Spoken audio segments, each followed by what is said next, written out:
ಹುಟ್ಟೋ ಮಗುವಿಗಾಗಿ ಪ್ರೀತಿಯಿಂದ ಜಗಳ ಮಾಡ್ತಿದ್ದಾರೆ ಭೂಮಿಕಾ ಗೌತಮ್. ದಿಯಾ ಹುಚ್ಚು ಬಿಡಿಸಿ ಜನ್ಮ ಜಾಲಾಡ್ತಿದ್ದಾಳೆ ಶ್ರಾವಣಿ. ಅಮೃತಧಾರೆ. ಭೂಮಿಕಾ ಪ್ರೆಗ್ನೆಂಟ್ ಆದಾಗಿಂದ ಗೌತಮ್ ಕಾಳಜಿ ಓವರ್ ಕೇರಿಂಗ್ ಭೂಮಿಕಾಗೆ ಇರಿಟೇಟ್ ಆಗಕ್ಕೆ ಸ್ಟಾರ್ಟ್ ಆಗಿದೆ. ಯಾಕಂದ್ರೆ ಗೌತಮ್ ತನ್ನ ಆಫೀಸ್ನ ಮನೆಗೆ ಶಿಫ್ಟ್ ಮಾಡ್ಕೊಂಡ್ಬಿಟ್ಟಿದ್ದಾನೆ. ಭೂಮಿಕಾ ಆಗು ಹೋಗುಗಳನ್ನೆಲ್ಲ ಅವನೇ ನೋಡ್ಕೊತಾ ಇದ್ದಾನೆ. ಭೂಮಿಕಾ ಒಂದು ಹೆಜ್ಜೆ ಕೂಡ ಆಚೆಗೆ ಹೋಗದೆ ಇರೋ ಥರ ಕೇರ್ ಮಾಡ್ತಿದ್ದಾನೆ.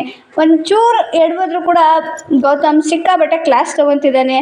ಭೂಮಿಕಾಗೆ ತಾನು ಬಂದಿಯಾಗಿದ್ದೀನಿ ಅನ್ನೋ ಥರ ಫೀಲ್ ಆಗ್ತಿದೆ, ಫ್ರೀಡಮ್ ಇಲ್ದಂಗೆ ಆಗ್ತಿದೆ. ಅದರಿಂದ ಗೌತಮ್ ಹತ್ರ ಹೋಗಿ, ಗೌತಮ್ ಅವರೇ ನೀವು ಆಫೀಸ್ಗೆ ಹೋಗಿ ವರ್ಕ್ ಮಾಡಿದ್ರೆ ಸರಿ ಇರುತ್ತೆ ಅನ್ಸುತ್ತೆ, ಮನೇಲಿ ಯಾಕೆ ಈ ಟೆನ್ಷನ್ ತಗೊತೀರಾ ಅಂತ ಹೇಳಿದಾಗ ಗೌತಮ್ ಲ್ಯಾಪ್ಟಾಪ್ ಹಿಡ್ಕೊಂಡಿರ್ತಾನೆ.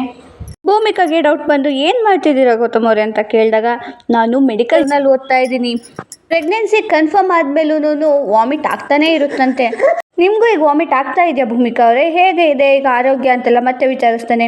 ಆಗ ಭೂಮಿಕಾ ಪ್ರೀತಿಯಿಂದ ಹೇಳಕ್ಕೆ ಶುರು ಮಾಡ್ತಾಳೆ, ನಮ್ಮ ಪಾಪು ಜಾಣ ಮರಿ, ಕಷ್ಟ ಕೊಡಬಾರ್ದು ಅಂತ ಅಡ್ಗದ ಆರಾಮಾಗಿದೆ ಅಂತ ಭೂಮಿಕಾ ಹೇಳ್ತಾಳೆ. ಆಗ ಗೌತಮ್ ಕೂಡ ಹೌದು ಅಪ್ಪ ಅಮ್ಮ ಚೆನ್ನಾಗಿರಲಿ ಅಂತ ಅವಳೇ ಕಾಂಪ್ರಮೈಸ್ ಮಾಡ್ಕೊಂಡಿದ್ದಾಳೆ ಅಂತ ಹೇಳ್ತಾ ಇರ್ತಾನೆ. ಭೂಮಿಕಾ ಇನ್ನೇನು ಗೌತಮ್ನ ತಬ್ಕೋಬೇಕು ಅಷ್ಟರಲ್ಲಿ ಅವಳು ಅನ್ನೋ ಪದ ಕೇಳ್ಬಿಟ್ಟು ಭೂಮಿಕಾ ಸಿಟ್ಟಾಗ್ತಾಳೆ. ಅವಳು ಅಲ್ಲ ಅವನು ಅಂತ ಭೂಮಿಕಾ ವಾದ ಮಾಡೋಕ್ಕೆ ಸ್ಟಾರ್ಟ್ ಮಾಡ್ತಾಳೆ. ಆಗ ಗೌತಮ್ ಇಲ್ಲ ಹೆಣ್ಮಗುನೇ ಆಗೋದು ಅಂತ ಅವನು ವಾದ ಮಾಡ್ತಾನೆ. ಭೂಮಿಕಾ ನನ್ನ ಗಂಡು ಮಗು ಇಷ್ಟ, ಗಂಡು ಮಗುನೇ ಆಗೋದು ಅಂತ ವಾದ ಮಾಡ್ತಾನೆ. ಹೀಗೆ ಪ್ರೀತಿಯಿಂದ ಮುದ್ದು ಗುದ್ದಾಡ್ತಾ ಇದ್ದಾರೆ. ಇನ್ನೊಂದು ಕಡೆ ದಿಯಾನ ಪೊಲೀಸ್ ಸಮೇತ ಹಿಡಿದಿದ್ದು ಶ್ರಾವಣಿ ಈಗ ಒಂದು ಕತ್ಲೆ ರೂಮಲ್ಲಿ ಕೂಡ ಹಾಕ್ಬಿಟ್ಟು ಕಣ್ಣಿಗೆ ಬಟ್ಟೆ ಕಟ್ಬಿಟ್ಟು ಸರಿಯಾಗಿ ಕ್ಲಾಸ್ ತೊಗೊತಿದ್ದಾಳೆ. ಶ್ರಾವಣಿ ಈಗ ದಿಯಾಗೆ ನಿಜ ಹೇಳು, ಎಷ್ಟು kg ಚಿನ್ನನ ಇದೇ ಥರ ಅಂದ್ಕೊಂಡು ನೀನು ಸ್ಮಗಲ್ ಮಾಡಿದ್ಯಾ ಅಂತ ಹೇಳಿದಾಗ ದಿಯಾ ಹತ್ಕೊಂಡು ನಾನು ಆ ಥರ ಹುಡುಗಿ ಅಲ್ಲ ಅಂತ ಓವರ್ ಆ್ಯಕ್ಟಿಂಗ್ ಮಾಡಿಕೊಂಡು ತನ್ನನ್ನು ತಾನು ಪ್ರೂವ್ ಮಾಡ್ಕೊಳಕ್ಕೆ ಹೋಗ್ತಾಳೆ. ಶ್ರಾವಣಿಗೆ ಸಿಟ್ಟು ಬರುತ್ತೆ, ಬಾಯಿ ಬಿಟ್ಟರೆ ಸರಿ ಇವಾಗ ಅಂತ ಬಾಯಿಗೆ ಬಂದಂಗೆ ಮತ್ತೆ ಬೈಯಕ್ಕೆ ಶುರು ಮಾಡ್ತಿದ್ದಾಳೆ.